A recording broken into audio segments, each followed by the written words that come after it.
Hi, I'm Nick Malgeri for InnoBake, and I'm going to make a wonderful chocolate mousse cake that's garnished with an orange compote and a wonderful crisp crumb topping that's accented by a wonderful crunchy bee almond topping. So the first element of the dessert is a flourless chocolate mousse cake, and it starts out with a sugar syrup. So I have some water and sugar that I'm going to bring to a boil, and that's going to boil pretty quickly. Going to give that a stir. It's important, you know, when you're making a sugar syrup, even though it's just water in the pan with it, if you don't bother to stir it up, the sugar can start to burn on the bottom.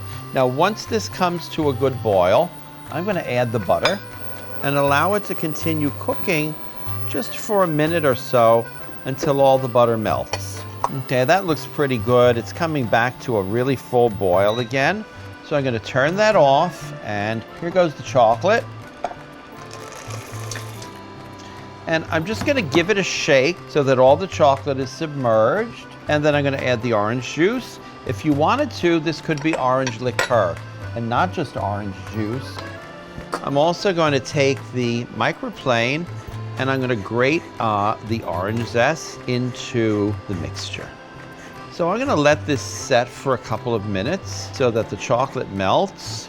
This is one of my favorite ways of working with chocolate in a recipe where the chocolate melts in liquid. It's very efficient, it's very easy to do, and the other thing about it is that there are never any problems with the chocolate not melting efficiently. I'm going to bring it over and I'm going to whisk it smooth. This mixes up in no time. I decided to make this in a 10-inch pan because for restaurant use, it's wonderful. Can make a good 15 or 16 portions. Here are my eggs. I'm going to whisk the eggs. Rather than add the eggs and whisk this up, it's better to whisk the eggs and have them already mixed and nice and liquid, and then just add the chocolate mixture to the eggs. That way, if we agitate the whole mixture too much, it's going to take on too much air, and it's going to kind of balloon while it's baking. Okay, and here, we're going to beat in the chocolate mixture. I'm going to scrape that out so that all the chocolate gets into the eggs. And then I'm only going to whisk it up enough so that it's mixed together. Whisking in one place like this and turning the bowl is kind of efficient. It's the way a big mixer works, and you'll see that it's easy to tell. Once it's smooth and all you see is that nice shiny chocolate mixture, you'll know that it's mixed enough.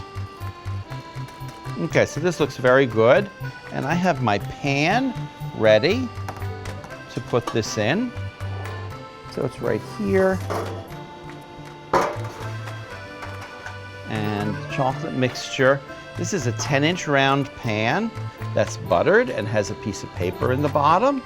That looks good. And then before I put this into the oven, I'm going to flood the pan with a little bit of warm water. You know, ½ an inch of water is fine. It does not need to be a whole lot of water. So carefully, I'm going to go over to the oven and put this in.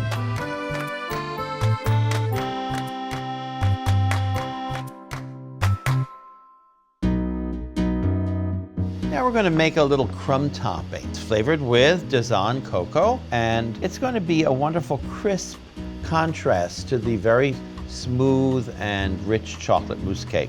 So here I have some flour, and I'm adding some light brown sugar. Often I use turbinado sugar for this too. Sugar, a little bit of cinnamon, and this is a special mix of Dazan cocoa, and we mix together 90% Dazan alkalized cocoa and 10% of Dazan black cocoa. And whenever I do so, I always sift it in because even the best cocoa can be lumpy. And a little salt and some baking powder. So that needs to be well mixed up together. I find it works really well to use a whisk. Now sometimes I add some ground nuts to this, but this time, instead of doing that, we're going to add a very interesting ingredient after the crumb topping is baked. So here I have melted butter. It's going right in, and just need to stir it up. Sometimes crumb topping can be a little bit loose. I don't think this one is going to be. But if it is, you just need to add a little bit more flour. Sometimes it can be a mistake in measuring the flour. If on the contrary, it's very, very fine and crumbly and looks like breadcrumbs, you need to just melt another tablespoon or so of butter and incorporate it. Okay, so that looks good. I think we're fine. So next what we want to do is place this on a pan covered with paper. And for this part, hands do the job best. And crumble this up so that it's in fine pieces, not very fine though. Okay, this is too big, right? We want to break that up. You want about 1/4 inch pieces or so. I think that looks good. The other thing about it is you don't need to spend a long time doing this, because after this is baked, you can always take a bench scraper and chop it up a little bit. So I'm going to put this into a 350-degree oven. It takes about 20 minutes or so to bake.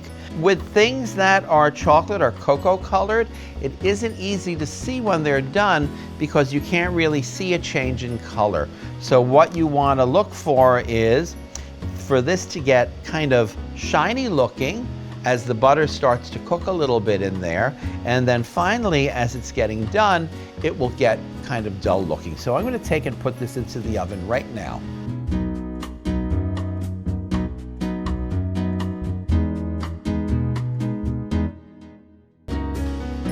So we're going to make a little further crunch to go in with the crumb topping.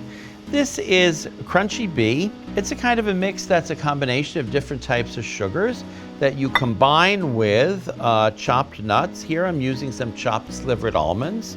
It's wonderful with all different kinds of nuts.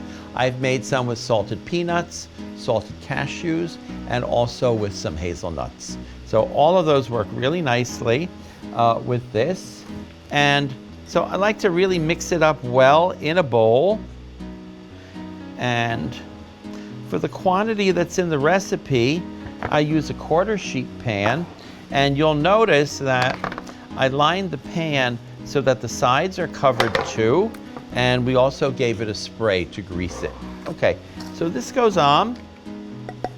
It's very easy to do because you kind of just give it a shake around to level it.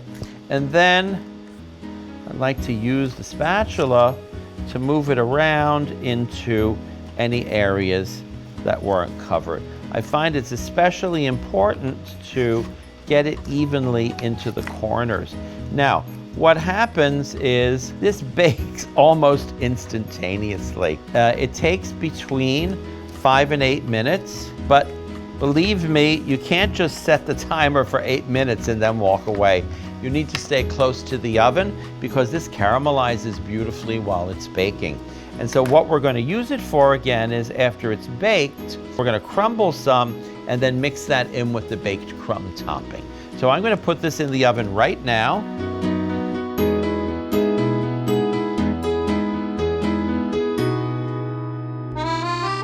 These are some garnishes for the chocolate mousse cake that we just baked. I have some oranges that I sliced here, and I'm going to add a little bit of orange juice, some sugar, and a little bit of vanilla. And those are going to serve to be nice adjunct to chocolate mousse cake. We'll drain them very well though before we serve them. I'm going to put them aside here. And we're also going to whip some vermouthon topping. This is the unsweetened variety, and we also have a sweetened variety. I'm not using that today. So we're going to whip that on the machine. This whips up exactly like cream.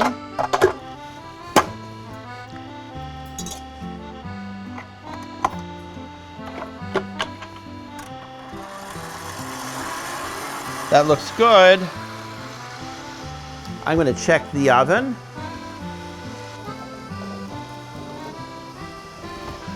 It's a little like peanut brittle. So you can see this is very flexible right now. Makes a very thin sheet. And this one that we made a little while ago is a tiny bit darker. That's why you have to watch it very closely.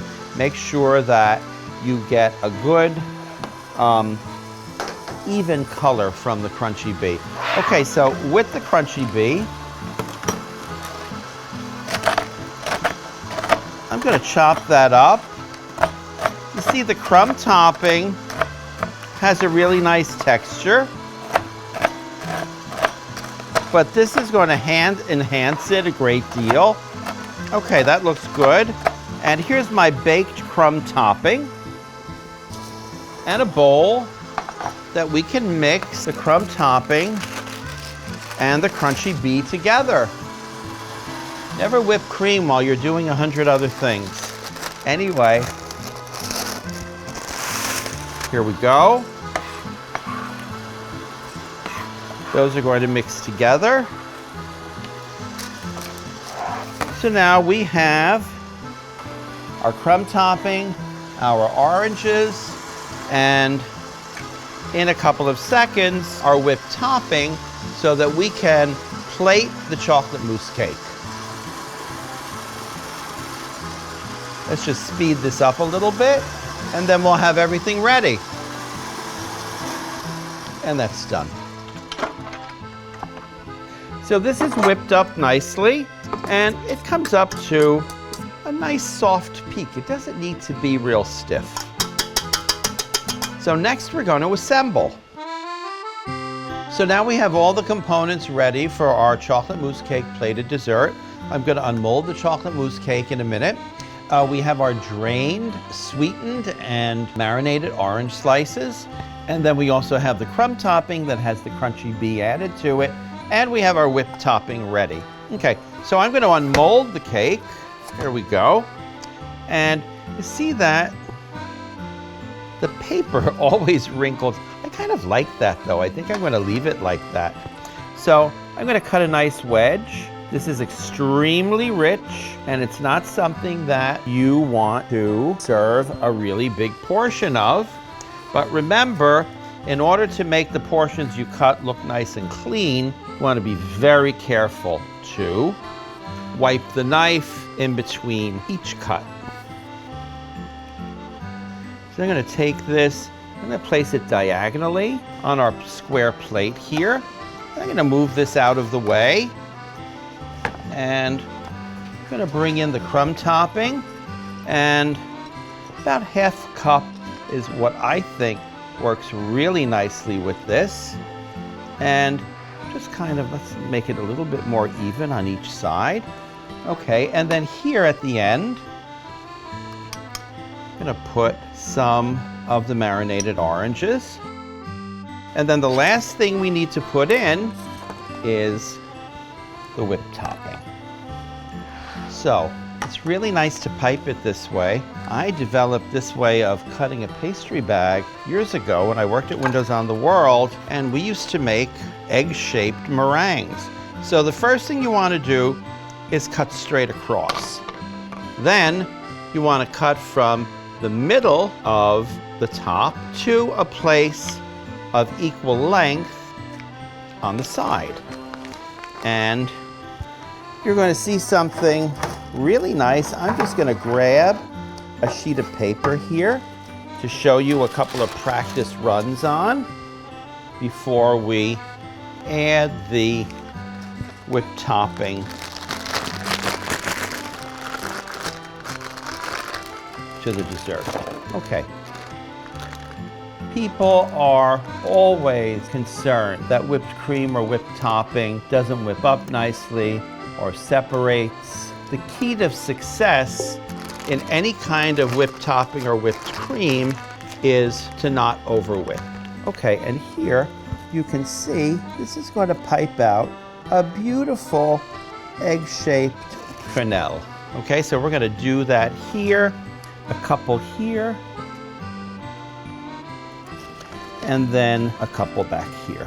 And there's our plated dessert with chocolate mousse cake, crumb topping mixed with crunchy bee, marinated oranges, and whipped topping piped out for a change, not in a rosette. For this recipe, the InnoBake products we used were Dazan Premium Cocoa and Black Cocoa, Cacao Ivory Chocolates, Crunchy Bee, butter, and Remoeten whipped toppings.